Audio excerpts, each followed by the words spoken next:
They've been keeping this from you. This is the underground city that was found beneath Los Angeles by a man named Warren Shufelt. It was discovered using a device he invented to detect underground tunnels and caverns. Shufelt mapped out a network of passageways stretching for miles beneath the city. And here is where it gets crazy. His maps indicated a central chamber filled with gold and advanced artifacts. Shufelt said that upon analysis of the artifacts and the scriptures found within the passageways, they all pointed to a lost continent named Lemuria. Despite his groundbreaking findings, city officials abruptly shut down his excavation. They officially claimed that the tunnels were old subway lines. But this is where they messed up. The Los Angeles subway system didn't begin operation until 1990, over 70 years after Schufelt's discovery. So what subway lines were they referring to? Some speculate that they were referring to an ancient civilization that had access to a subway-like system.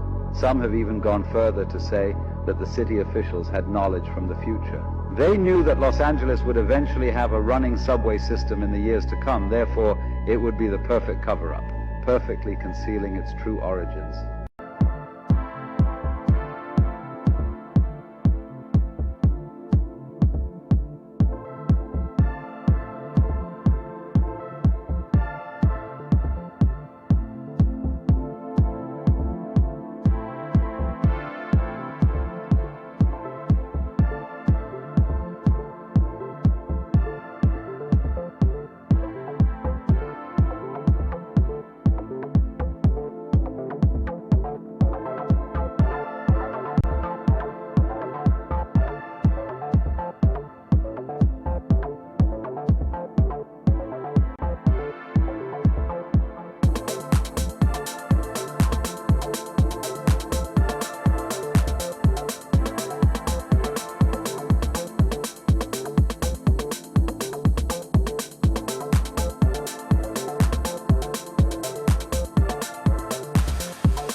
I saw this little video. This guy here has made this little video, or it's a clip. This means dog-headed people. I think it's St. Christopher is even depicted as a dog-headed people, and they said it was a mistake. And then I'm thinking, oh, I don't know. Really, we had things like that. Instead, we were these. But I know these aren't quite animals, but it is a, well, I suppose it is. There's a worm in there. But then you have this armour that's got worms in it. And I myself had a few hangouts with Christian about this, because in certain bits of history or myth, it'll tell you that these things were there and dragons were there and whatever it is, but you can actually find some of it. You know, there's statues of it.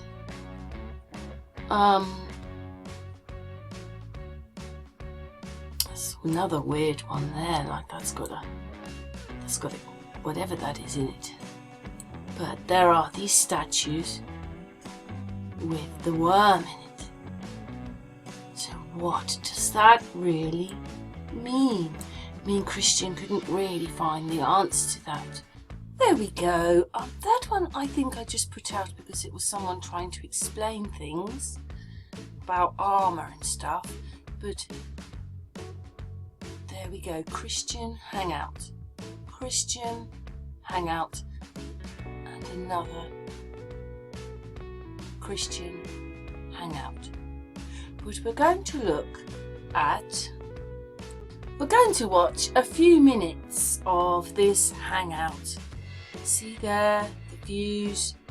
My views were even better then than they are today, because what it is YouTube takes my views off. So many people have messaged me and told me they can actually watch it change in front of them and half the views go. So I'll never know how many people are really watching this channel.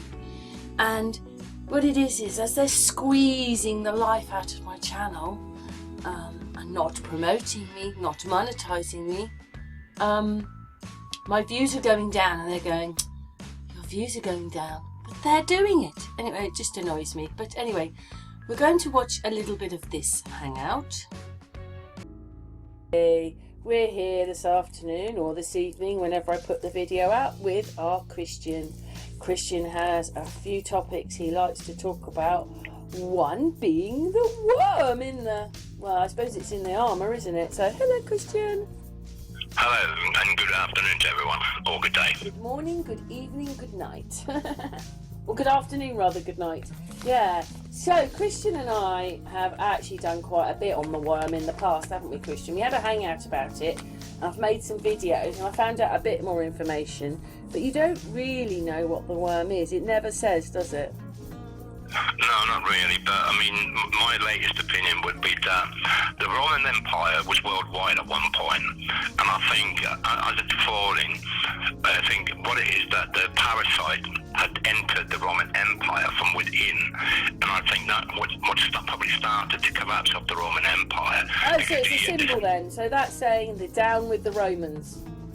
Yeah, and basically, I mean, when you see all the paintings, the pictorials, and even the statues that depict the worm getting inside the legionnaires' armour, it's almost like what we have today. The parasites are in power, and what's happening today. So there's not much difference to the Roman Empire of old to the Roman Empire of new.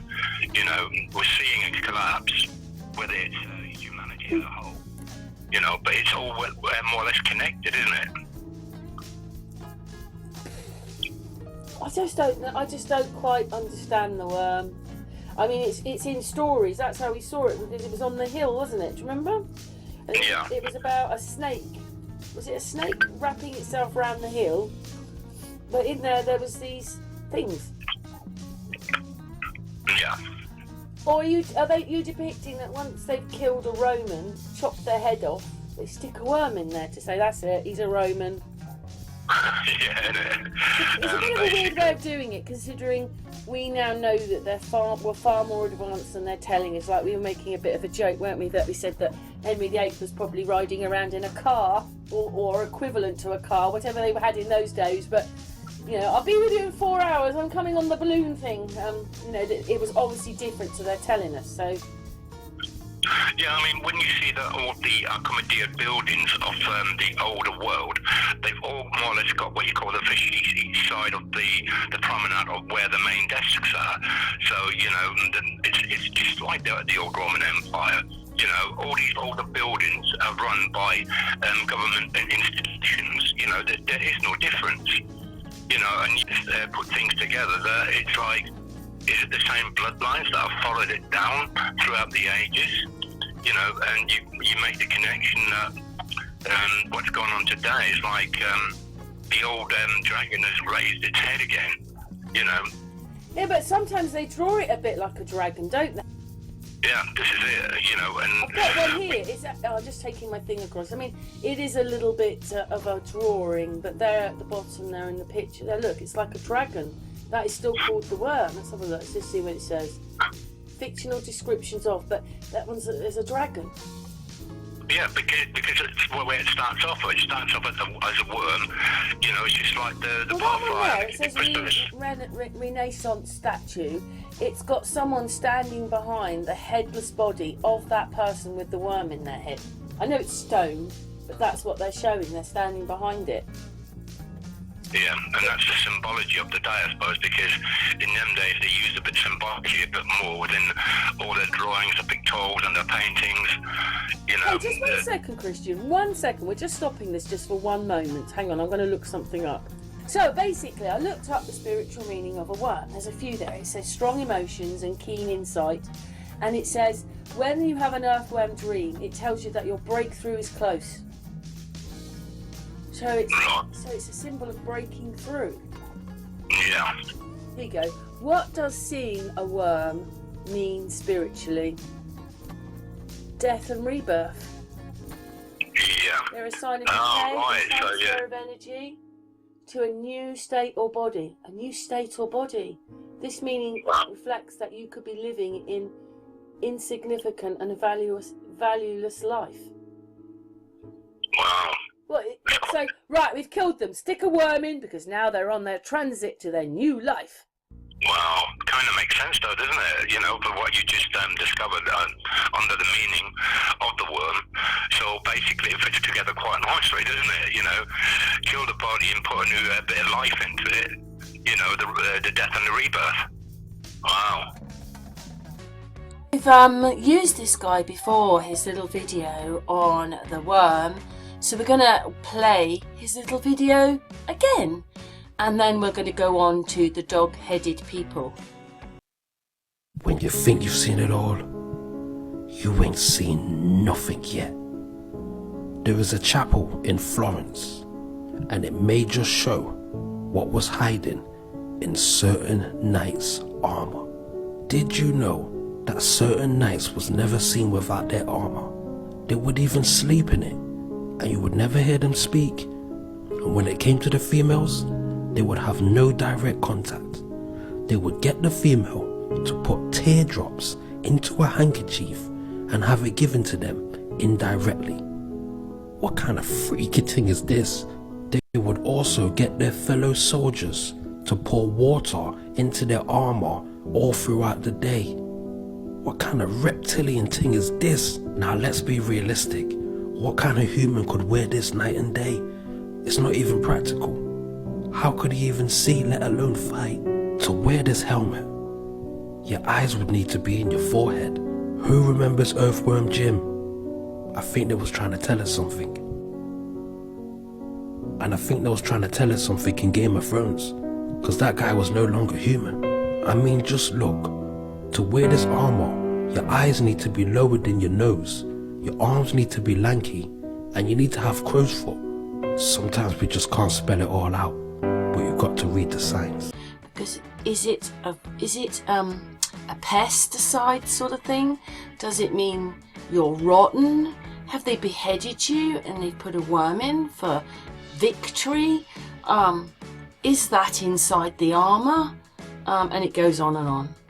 But anyway, so I can't be, oh no, when we've got the worm armor and you've got a view about that, so we're just going to listen to his view about the dog people.